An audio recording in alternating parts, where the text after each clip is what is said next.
Modern Love, the podcast, is supported by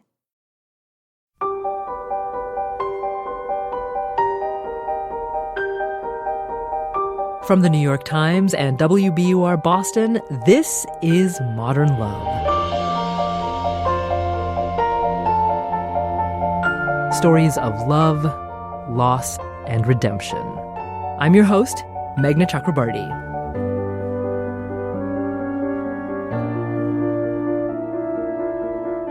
Breakups have always been bad, but then they got Instagram bad. That's how Sage Cruiser felt anyway. Kirsten Vangsness, who stars in the CBS drama Criminal Minds, reads Sage's essay, Cropped Out of My Own Fantasy.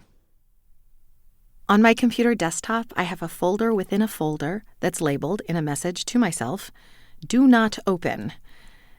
Big surprise. I recently opened it. It's full of adorable pictures of my ex and me that I had erased from every other location. One drew me in. A black and white photo of us from the trip we took to the Oregon coast for his birthday 2 summers earlier. Just after we attended my mother's backyard wedding outside my hometown, Portland, Oregon. My mouse hovered over the image. Then I double-clicked to enlarge. With our elbows in the sand, we smiled as his hand caressed my left forearm, his dark hair and eyes contrasting with my light features. My right fist, mostly concealed by my black hoodie sleeve, hid half of my coy white smile. That picture had been everywhere. On Facebook, where I'd made it my profile picture, in his office, on our living room wall, and on his grandparents' coffee table in Iowa. It was taken about 6 months into our relationship, during our honeymoon phase, and a lot of people had gushed to us about it, saying things like, "That's a perfect picture," and "You guys are such a beautiful couple." What they didn't know was how ridiculously hard we had worked to get the shot right. The camera was set to timer mode, so we'd press the button, rush into position, and attempt to look natural for the snap. We'd take one shot and then analyze the result. I look crazy. Oh, I look like an old man. You're forcing it. Is my left eye melting off my face? It went on like that until our muscles ached from smiling and the sun went down.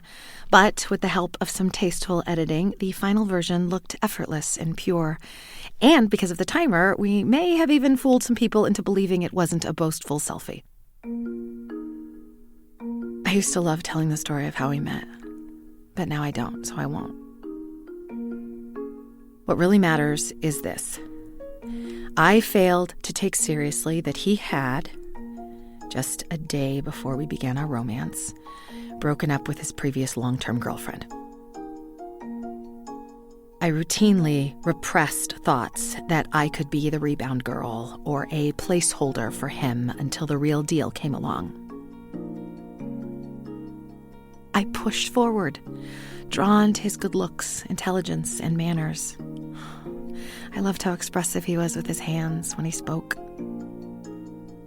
Despite the good, I always felt as if I had to prove to everyone that he and I were happy and that our relationship was legitimate. And social media helped.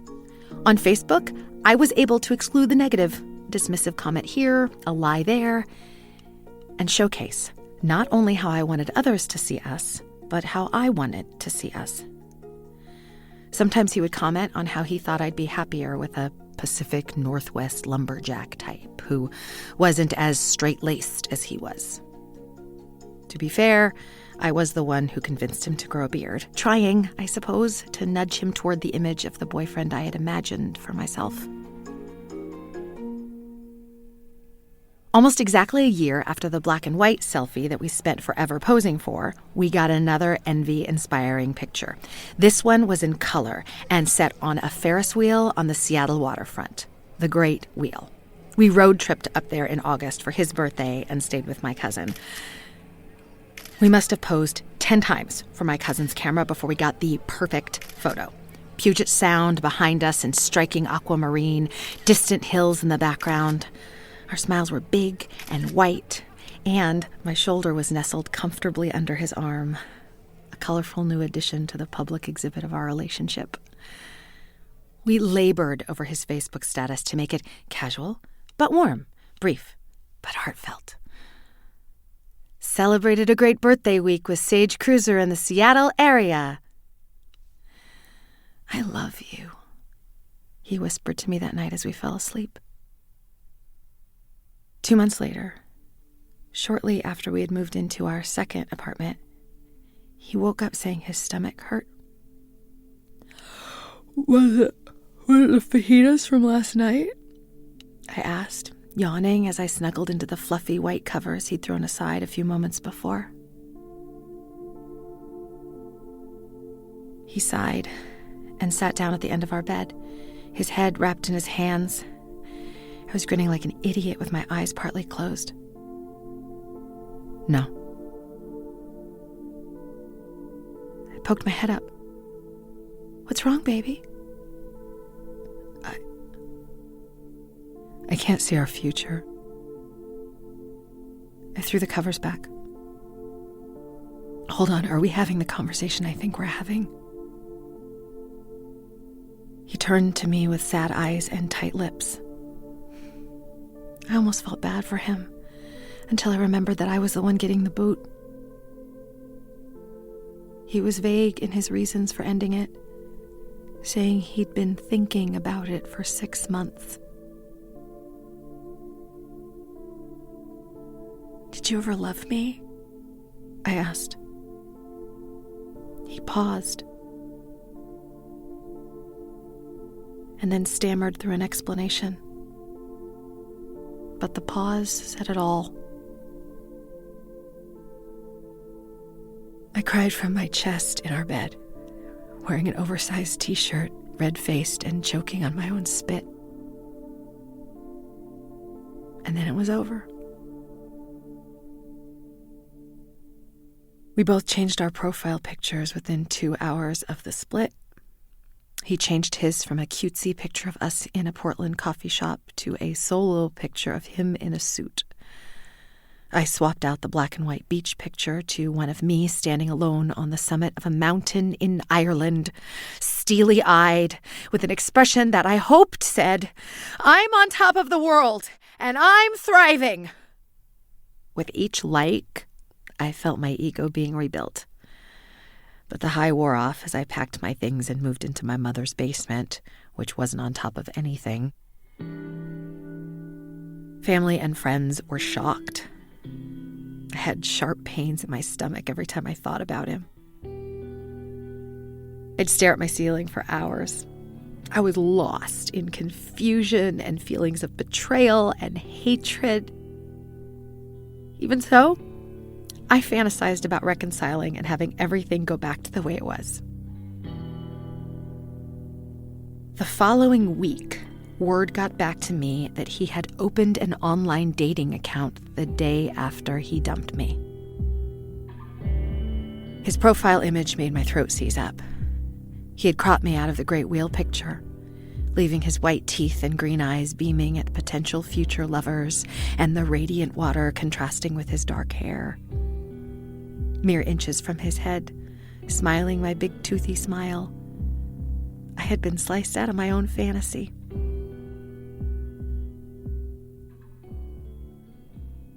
Two weeks later, after the dividing of belongings, after the crying and dry heaving and listening to Adele on repeat, I received a handwritten letter from him. He included it in a package with a sports bra of mine he'd discovered in the hamper, using its return as an opportunity to get a few things off his chest. The letter provided the same vague explanation he'd given before, confessing he still couldn't think of any specific reasons. It was just a feeling, and he still missed me a lot. I wondered what might come of a response, but I never sent one. Instead, I corrected his spelling and grammar with a red pen, finding some satisfaction in that. I wanted my perfect love to look like what I'd convinced myself I had. The photos, the Facebook statuses, the beard, the narrative of our relationship I'd woven into my head. I had fallen in love with the man I wanted him to be, and the woman I wanted to be. I had fallen for what I thought we could be together, not the reality of who we actually were. That was a hard truth to swallow. Soon after my dive into my not-so-hidden folder, I met up with an old friend I hadn't seen in over a year and a half. We took a weekend camping trip to Cannon Beach, the same place I had captured the black and white photo nearly 2 years prior. After we had caught up and made a fire, she confessed she had gone through a breakup with her current boyfriend that seemed similar to my situation. Her guy had ended it abruptly when she thought everything was great, and they went a month without any communication before reconciling when he said he wanted her back. She found it uncanny that we had experienced such similar breakups but ended up in opposite spots. She raved about her newfound happiness, saying she'd marry him if he were to ask. We sat quietly on the cool sand next to the crackling fire as I stared up at a yellow kite. Its long tail dancing in the sky against the evening's wispy clouds. She broke our silence with a question. Say you two could be together again someday. Would you want that? I looked at her and back up at the kite and said, no.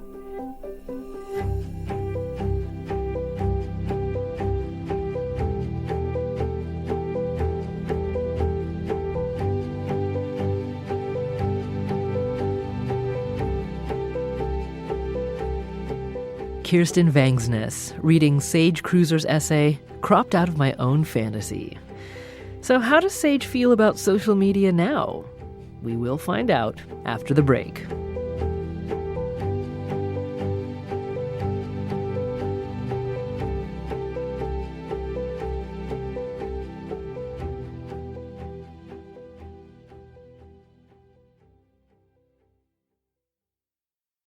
We're back. It's Modern Love, the podcast. I'm Meghna Chakrabarti. Sage Cruiser has one piece of advice for you.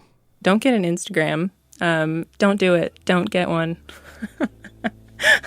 And since her essay came out, Sage has forsworn social media, and she says she doesn't miss it.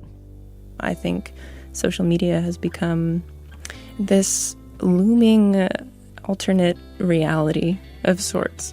And I personally allowed it to take over this aspect of my life, my relationship. In some ways, it was one tool that I used to construct an image of what I wanted this relationship to be.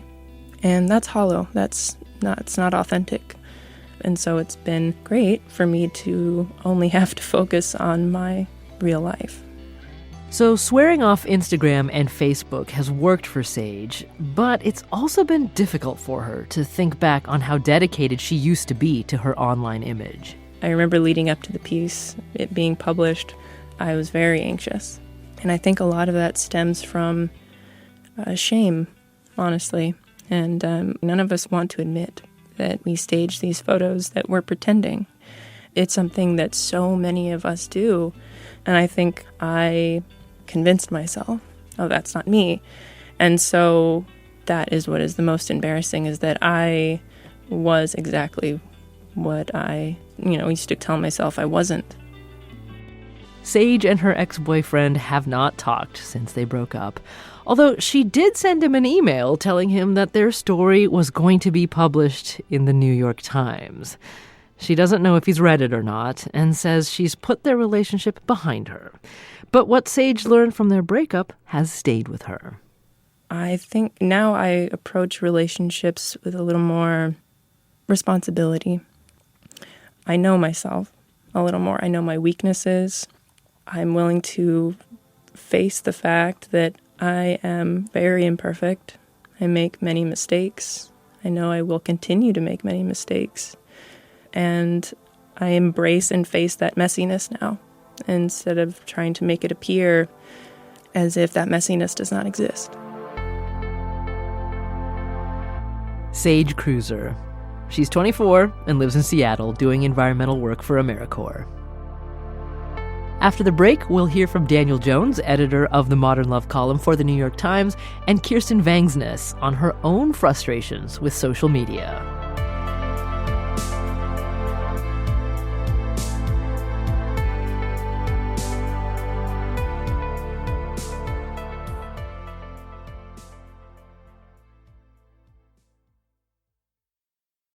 Dan Jones says that this essay reveals that tech hasn't changed love itself, but the ways we communicate about it. In Sage's story, what becomes so clear is what an influence social media is in our romantic lives, in our personal lives, and how it changes how we present ourselves. Like, we didn't used to have, big audiences for our relationships. And now, depending on your social media presence, you can have a huge audience. And it's interesting how that cycles back into your decision-making and how you think about your relationship as some kind of performance for this audience. Kirsten Vangsness says that this essay really speaks to her own frustrations with social media. We can tell this narrative that kind of keeps us at an arm's distance from people, but at the same time makes them think they know something about us. And it makes us get tricked into thinking that that's what our real life is. I related to this because I think we all go through that. I go through that because I see pictures of myself, with my fancy day job. And it can trick you into being like, that somehow, what makes a life elevated is the way it looks, not the, all of the juicy stuff that happens inside of our bodies when we are brave and expanded. Thanks again to Kirsten Vangsness for reading this week's essay. You can see her now in Criminal Minds on CBS. Next week, Julia Stiles, who stars in the show Riviera, reads an essay about the complexities of dating your roommate. That's the only word for it. I had a big, huge crush on my roommate. I imagined my eyes as cartoon hearts, my tongue a Tex Avery wolf tongue, my hands tied by the truth, universally acknowledged that dating someone's roommate is a very stupid thing to do. An irresponsible thing to do, even for a 22-year-old. And all of my life, I have been nothing if not responsible.